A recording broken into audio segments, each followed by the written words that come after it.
I did a video the other day talking about some of my unpopular NBA opinions, and isn't it crazy that one of the unpopular opinions, at least from what I've seen on social media, I don't think you can even deny it, is that I believe Milwaukee should be favourites to come out of the East.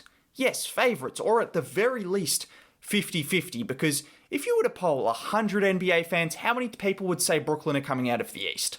What, 90? Probably. A healthy Brooklyn. We don't know about the Kyrie situation, which that kind of ties into my whole point because there's just some uncertainty in that team. But if you were to say a healthy Brooklyn, healthy Milwaukee, probably 90 people would say Brooklyn are coming out and winning that series.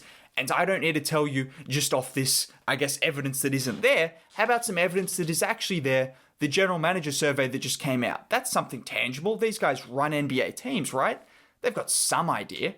They did say Josh Jackson would be the best player from his draft class, which if that's going to happen, I'll take that very much, but I don't think that's going to happen.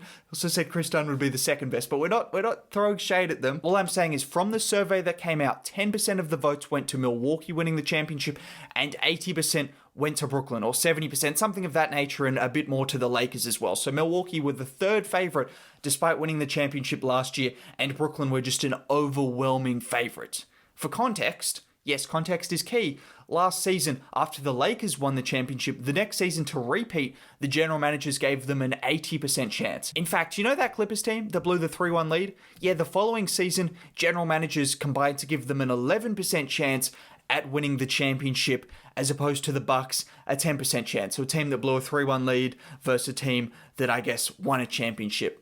Does that make sense? I don't know. Yeah, you could say maybe it's saying more about the Brooklyn Nets and their potency than it is about the actual Milwaukee Bucks team, but I still think it's disrespectful. I still believe it's disrespectful. It's not just coming from general managers. Everyone is saying it. Everyone is saying it, and why? Before I actually get into that, if you could drop a like on the video, subscribe to the channel if you are new, that would be much appreciated. I'm not going to waste any more of your time. But the very common argument that will come out if you're talking about Brooklyn versus Milwaukee, well, Brooklyn were injured last season, right? And if I were to look at last season, I think you'd be a little bit of a lunatic.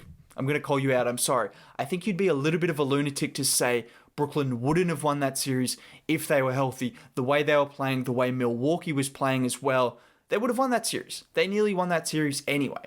But that doesn't necessarily mean it's just going to correlate to next season, because the way I look at it, Milwaukee didn't actually play to their best of their ability. If you look at the first two games, you know what they shot from three? They shot 24% from three in the first two games. 24%. That's a team with Chris Middleton, Drew Holiday, Brook Lopez, shooters. They've got some decent shooters. They shot 39% in the regular season, and even in a playoff run where they were the worst three-point shooting team in a while, or one of the worst three-point shooting teams to win a championship, they still shot 32% for the playoff run. So 24% over the course of two games, which were both losses. Shock horror, because you don't win games shooting that bad. The Nets played better defense than probably we expected, but still 24% isn't going to get it done. For the rest of the series, they shot 32%. And for the rest of the series, after the first two games, I know there was some injuries, but if we're just looking at offensively from the Bucks' perspective, because I believe that's where we always thought the Bucks would have the upper hand, it would be how they can exploit the Nets' defense, and we saw them start to do it, because when your best rim protector is Kevin Durant, your best defender is Kevin Durant, and then who's your defensive anchor? Blake Griffin? Come on now. Giannis has dominated Blake Griffin before. I've seen that in the playoffs. Well, I guess Blake was on one leg, but who cares? If he's your defensive anchor, your center going up against Giannis, they started to actually exploit that matchup, and Giannis started to get more aggressive. They started to dominate the boards and make shots, and all of a sudden the Bucks looked like a team that, you know, the Nets didn't have an answer for, as we expected heading into that series. So it was about Brooklyn getting injured. Sure, they would have won that series if they were healthy, but playing the way they were playing and playing the way Milwaukee were playing, which wasn't good. But once Milwaukee started to figure out what they could actually do to this team and started playing to their potential, they were a whole lot better. Which is why I wouldn't completely just look at last series and go, oh, well, you know, this is just going to translate into next year, because Milwaukee started playing to their strengths, and their strengths, did Brooklyn get much better? Like defensively. Yes, they got Cam Thomas and Patty Mills, and the offense just continues to get better and better and better, and maybe they're just going to score 160 points a night, and all of this is going to be, no one cares about it because they're going to win. But LaMarcus Aldridge, Blake Griffin, what did Nick Claxton put on, 30 pounds?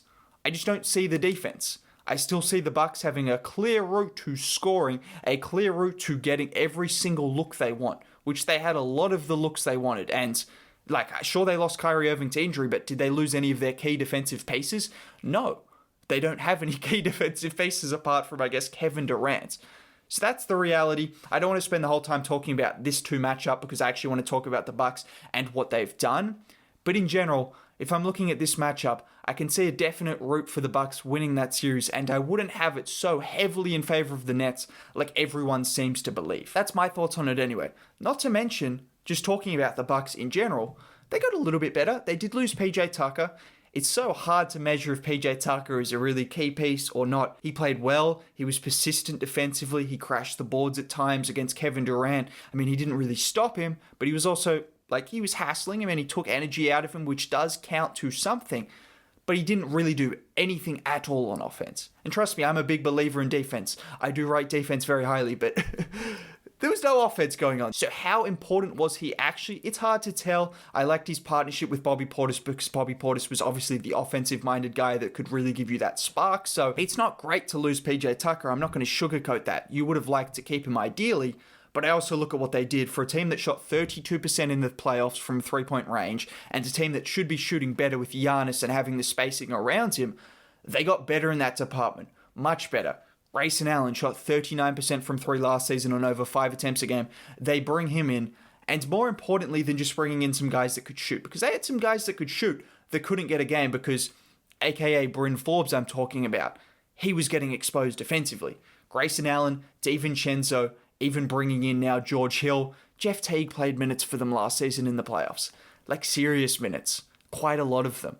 That says it all. So now bringing in George Hill, clear upgrade in that department, and bringing in a couple of shooters that also aren't terrible defensively like a Bryn Forbes and aren't going to get absolutely exposed. Sure, teams will still attack them because your other options are Drew Holiday, Chris Middleton, and Giannis, but it's definitely better than Bryn Forbes, and they can both shoot the rock. So I like what they've done there in terms of those additions. Apart from PJ Tucker going, I guess they brought in Semi Ojeleye and Rodney Hood, which I don't know how that will go, but they brought in some guys, in theory, could maybe replace PJ Tucker. In a way, it'll be through committee. They've also got the versatility in Giannis. Just in general, this roster, there's a lot to like. There was a lot to like last season, and there continues to be a lot to like. A lot of people are just kind of writing them off because of the Nets and their supreme talent. We don't even know what's going to go on with the Nets. Kyrie Irving, at the moment, he can't play home games.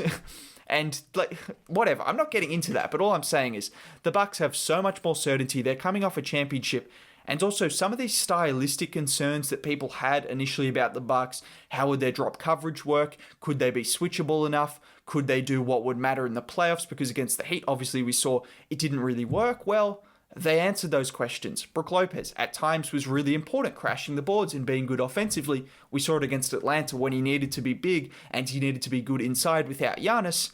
He dropped to 30 points. That's huge. But also, when they needed to take him out of the game against Phoenix, when they were killing him in that drop coverage at times, or even when he was trying to step up, he just wasn't quick enough. Well, they had the ability to go Giannis and then have PJ Tucker or Bobby Portis and obviously Chris Middleton and Drew Holiday. Drew Holiday was absolutely harassing Chris Paul and Devin Booker at different times. That's what you've got with Milwaukee. You've got some versatility now, and I think they've added some nice depth in the right places in terms of shooting and guys that can also not be completely exposed on that end of the floor. Milwaukee have probably got better from a roster construction standpoint. How big is the loss of PJ Tucker? I really can't tell you. I just can't tell you because he's giving you 2 points a game, but he's also harassing people defensively and talking to Kevin Durant's mum. So I really don't know what his loss is in terms of what he can bring, but you did add the shooting that you needed. And then also, one little thing, actually, I don't know if it's a little thing, but something else is their confidence. You had guys like Chris Middleton and Drew Holiday and Giannis. They hadn't won a championship before. Now they've won it. Yeah, it sounds kind of cliche, but Giannis, we saw what happened as he continued to get more belief and more belief. He just got better and better and better. Who's to say he can't be dropping 50 points on the Nets like he was doing against the Suns in the finals? There's no reason. DeAndre Ayton is a better defender than anyone the Nets have to stop Giannis. I look at this Bucks team, and I still think it's kind of strange that they're not at least being considered head-to-head with the Nets. Sure, the Nets have more hezzy pull-up splash shooters. There's no doubt about that. They have 3 of the greatest hezzy guys in the league, in league history. But you look at this Bucks team and the construction is there, the defense is there, the switchability is there. Will PJ Tucker really bite them in the end? I don't know, maybe, but I'm still looking at this Bucks team and thinking, this is a damn good team. They didn't even play up to their potential in that Nets series, and they still managed to scrape out with a win. I know there were injuries, but if they can actually do what they should be doing from the ground running against the Nets next season, there should be no reasons why they can't go toe-to-toe and win the series again and maybe win another championship. Anyways, that's my thoughts. I just believe the Bucks are kind of being overlooked right now, which they were last season, and it worked in their favor, as opposed to the years before where they were front and center. Maybe it's the recipe for success for Giannis and those guys to be overlooked, because who knows? Maybe that works. Anyways, have a good day. I'll catch you next time. Bye.